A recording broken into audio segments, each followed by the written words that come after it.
Gas ಬೆಲೆ ಏರಿಕೆ ಮಾಡಿ ಜನಸಾಮಾನ್ಯರಿಗೆ ಹೊರೆ ಮಾಡಿರುವ ಕೇಂದ್ರ ಬಿಜೆಪಿ ಸರ್ಕಾರಕ್ಕೆ, ನರೇಂದ್ರ ಮೋದಿ ಅವರ ಕೇಂದ್ರ ಬಿಜೆಪಿ ಸರ್ಕಾರಕ್ಕೆ.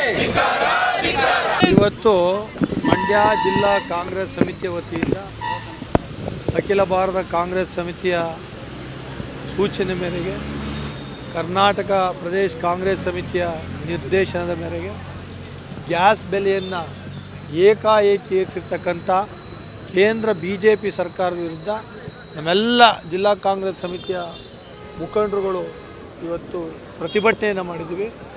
ತನ್ಮೂಲಕ ಕೇಂದ್ರ BJP ಸರ್ಕಾರ ಚುನಾವಣೆ ಬಂದಾಗ ರೇಟ್ ಇರಿಸ್ತಕ್ಕಂಥದ್ದು, ಚುನಾವಣೆ ಮುಗಿದ ಮೇಲೆ ರೇಟ್ ಏರಿಸ್ತಕ್ಕಂಥದ್ದನ್ನು ಮಾಡೋದ್ರ ಮೂಲಕ ಬಡವರು ಹೊಟ್ಟೆ ಮೇಲೆ ಹೊಡಿತಾ ಇದೆ. ಇದನ್ನು ನಾವು ಉಗ್ರವಾಗಿ ಖಂಡಿಸ್ತೀವಿ.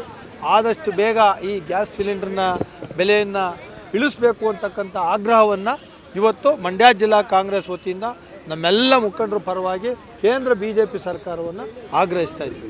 ಎಲ್ಲ ಭಾಳ ನಿರೀಕ್ಷೆಯಲ್ಲಿ ಕಾಯ್ತಾ ಇದ್ವಿ. ಏನು ನಿನ್ನೆ ಮೊನ್ನೆ ನಾವು ಅಂತಾರಾಷ್ಟ್ರೀಯ ಮಹಿಳಾ ದಿನಾಚರಣೆ ಅಂದರೆ 115ನೇ ಮಹಿಳಾ ದಿನಾಚರಣೆಯನ್ನು ಆಚರಿಸಿ ಆ ಸಂಭ್ರಮದಲ್ಲಿ ಇರುವಂಥ ಸಂದರ್ಭದಲ್ಲಿ ಕೇಂದ್ರ BJP ಸರ್ಕಾರ, ಮೋದಿ ನೇತೃತ್ವದ ಕೇಂದ್ರ BJP ಸರ್ಕಾರವು ಮಹಿಳೆಯರ ಕಣ್ಣಲ್ಲಿ ಕಣ್ಣೀರನ್ನು ತರಿಸುವಂಥ ಒಂದು ಪ್ರಯತ್ನವನ್ನು ಮಾಡಿದೆ. ನಿಜಕ್ಕೂ ಕೂಡ ಒಂದು ಕಡೆ ನಮಗೆ ರಾಜ್ಯ ಸರ್ಕಾರ ಗೃಹಲಕ್ಷ್ಮಿ ಅಂತ ಒಂದು ಭರವಸೆಯನ್ನು ಕೊಟ್ಟು ನಮ್ಮ ಯಶಸ್ವಿಗೆ, ನಮ್ಮ ಆರ್ಥಿಕ ಅಭಿವೃದ್ಧಿಗೆ ಕಾರಣ ಆಗಿದೆ ಅಂತ ಒಂದು ಕಡೆ ಸಂತೋಷ ಪಡ್ತಿರುವಂಥ ಹೆಣ್ಮಗಳು, ಕೇಂದ್ರ ಸರ್ಕಾರವು ನೀಡಿರುವಂತಹ ಏನು ಗ್ಯಾಸ್ ಸಿಲಿಂಡರ್ ಬೆಲೆಯನ್ನು ಏನು 60 ರೂಪಾಯಿಯನ್ನು ಹೆಚ್ಚಿಸಿದೆ, ಇದರಿಂದ ಪ್ರತಿನಿತ್ಯ ಆಕೆ ಕೂಡ ಒಂದು ಕಣ್ಣೀರನ್ನು ಹಾಕುವಂಥ ಪರಿಸ್ಥಿತಿನ ತಂದೊಡ್ಡಿದ್ದಾರೆ. ಇದು ಮುಂದಕ್ಕೆ ನಿಜವೂ ಕೂಡ ಇದೊಂದು ಎಚ್ಚರಿಕೆ ಗಂಟೆ ಅಂತ ನಾನು ಮೋದಿಯವರಿಗೆ ಹೇಳಲಿಕ್ಕೆ ಬಯಸ್ತೀನಿ. ಯಾಕೆ ಅಂದರೆ ಗ್ರಾಮೀಣ ಮಟ್ಟದಲ್ಲಿ ಅದರಲ್ಲೂ ಕೂಡ 90% ಇರುವಂತಹ ಗ್ರಾಮೀಣ ಮಹಿಳೆಯರು ಮತ್ತು ಬಡ ಜನರು ಇದಕ್ಕೆ ಒಳಗಾಗ್ತಾ ಇದ್ದಾರೆ. ಹಾಗಾಗಿ ಅವರು ಪ್ರತಿನಿತ್ಯ ತಮ್ಮ ದಿನಬಳಕೆಯ ವಸ್ತುಗಳ ಬೆಲೆ ಹೆಚ್ಚುತ್ತಾ ಇರೋದ್ರಿಂದ ಪ್ರತಿನಿತ್ಯ ಅವರಿಗೆ ಏನು ಜೀವನ ಸಾಗಿಸೋದು ದುಬಾರಿ ಆಗ್ತಾ ಇದೆ. ಇವರ ಸರ್ಕಾರ ವಿರೋಧದಲ್ಲಿ ಇದ್ದಂಥ ಸಂದರ್ಭದಲ್ಲಿ ಈ ಒಂದು ಪಕ್ಷದ ಮುಂಚೂಣಿಯಲ್ಲಿದ್ದಂಥ ಮಹಿಳೆಯರು ಕೇವಲ ಅಂದಿನ ಕೇಂದ್ರ ಸರ್ಕಾರ, ಕಾಂಗ್ರೆಸ್ ಸರ್ಕಾರ ಏನು ಗ್ಯಾಸ್ ಬೆಲೆಯನ್ನು 5 ರಿಂದ 10 ರೂಪಾಯಿ ಹೆಚ್ಚಿಸಿತ್ತು, ಆ ಸಂದರ್ಭದಲ್ಲಿ ದೊಡ್ಡ ದೊಡ್ಡ ಸಿಲಿಂಡ್ರನ್ನು ಹೊತ್ಕೊಂಡು ಬಂದು ರಸ್ತೆಯಲ್ಲಿ ಪ್ರತಿಭಟನೆಯನ್ನು ಮಾಡಿದ್ರು. ಆ ಒಂದು ದಿನವನ್ನು ಇವತ್ತು ನಾವು ನೆನಪು ಮಾಡ್ಕೊಳ್ಳೋಕ್ಕೆ ಏನು ಬಯಸ್ತೀವಿ.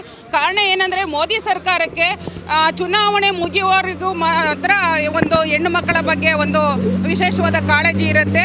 ಆ ಪ್ರಕಾರವಾಗಿ ಏನೆಲ್ಲ ಕಾರ್ಯಕ್ರಮಗಳನ್ನ ರೂಪಿಸಬೇಕು ಅದನ್ನು ಮಾಡ್ತಾ ಬರ್ತಾರೆ. ಚುನಾವಣೆ ಮುಗಿದ ನಂತರ ಆಕೆಗೆ ಯಾವ ಹೆಣ್ಣು ಮಕ್ಕಳ ಗೌರವನೂ ಬೇಡ, ಅವರ ಕಾಳಜಿನೂ ಬೇಡ. ಇದು ಒಂದು ಅವರಿಗೆ ಸಾರ್ವಕಾಲಿಕವಾಗಿದೆ. ಹಾಗಾಗಿ ಮುಂದಿನ ದಿನಗಳಲ್ಲಿ ಮಹಿಳಾ ಶಕ್ತಿ ಏನೆಂಬುದನ್ನು ನಾವು ಮುಂದಿನ ಚುನಾವಣೆಗಳಲ್ಲಿ ತೋರಿಸ್ತೀವಿ ಅಂತ ಈ ಮೂಲಕ ಎಚ್ಚರಿಕೆ ಕೊಡ್ತೀವಿ. ಕರ್ನಾಟಕದ ಕಾಂಗ್ರೆಸ್ ಸರ್ಕಾರ ಪ್ರತಿಯೊಂದು ಕುಟುಂಬದ ಮೇಲೆ ಹೊರೆ ಆಯ್ತಾ ಇದೆ ಅಂತ ಹೇಳಿ ಆ ಹೆಣ್ಮಕ್ಳಿಗೆ ಒಂದು ಸಹಕಾರವನ್ನು ಕೊಡಬೇಕು ಅಂತ ಹೇಳಿ 2,000 ರೂಪಾಯಿ ಗೃಹಲಕ್ಷ್ಮಿ ಹಣವನ್ನು ಕೊಡ್ತಾ ಇದೆ. ಯಾಕೆ ಅಂತಂದ್ರೆ ಈ ಕೇಂದ್ರ ಸರ್ಕಾರ ಗ್ಯಾಸ್ ಬೆಲೆಯನ್ನು ಪದೇ ಪದೇ ಏರಿಕೆ ಮಾಡ್ತಾ ಇರ್ತಕ್ಕಂಥದ್ದು ಪ್ರತಿಯೊಂದು ಸಾಮಾನ್ಯ ಕುಟುಂಬಗಳಿಗೂ ಕೂಡ ಹೊರೆ ಆಗ್ತಾ ಇತ್ತು. ಅದನ್ನ ತಪ್ಪಿಸ್ಬೇಕು, ಆ ಹೆಣ್ಮಕ್ಳಿಗೆ ನಾವು ಸಹಕಾರವನ್ನು ಕೊಡಬೇಕು ಅಂತ ಹೇಳಿ ಇವತ್ತು 2,000 ರೂಪಾಯಿ ಗೃಹಲಕ್ಷ್ಮಿ ಹಣವನ್ನು ಕೊಡ್ತಾ ಇದೆ. ಇವತ್ತು ಕೇಂದ್ರ BJP ಸರ್ಕಾರ ಆ 2,000 ರೂಪಾಯಿ ಆ ಹೆಣ್ಮಕ್ಳ ಹತ್ರ ಉಳಿಬಾರದು ಅಂತ ಹೇಳಿ ಇವತ್ತು ಪದೇ ಈ ಗ್ಯಾಸ್ ಬೆಲೆಯನ್ನು ದಿಢೀರಂತ 60 ರೂಪಾಯಿ ಗ್ಯಾಸ್ ಬೆಲೆಯನ್ನು ಏರಿಕೆ ಮಾಡಿದೆಯಲ್ಲ, ಇದು ಯಾವ ನ್ಯಾಯ? ಆ ಹೆಣ್ಮಕ್ಳ ಹತ್ರ ಆ ದುಡ್ಡು ಉಳಿಬಾರ್ದು. ಅವರು ದುಡ್ಡನ್ನ ಬಡವರು, ಮಧ್ಯಮ ವರ್ಗದವರು ದುಡ್ಡನ್ನ ಅವರು ಕೂಡಿಟ್ಕೋಬಾರ್ದು ಅನ್ನುವಂತ ಆ ದುಡ್ಡಿನ ಮೇಲೂ ಕಣ್ಣಾಕೊಂಡು ಇವತ್ತು ಕೇಂದ್ರ BJP ಸರ್ಕಾರ ಗ್ಯಾಸ್ ಬೆಲೆಯನ್ನು ಏರಿಕೆ ಮಾಡ್ತಾ ಇದೆ. ಕರ್ನಾಟಕ ನ್ಯೂಸ್ ಡಿಜಿಟಲ್ ಚಾನಲ್ ಅನ್ನು ಈಗಲೇ ಸಬ್ಸ್ಕ್ರೈಬ್ ಮಾಡಿ. ಧನ್ಯವಾದಗಳು.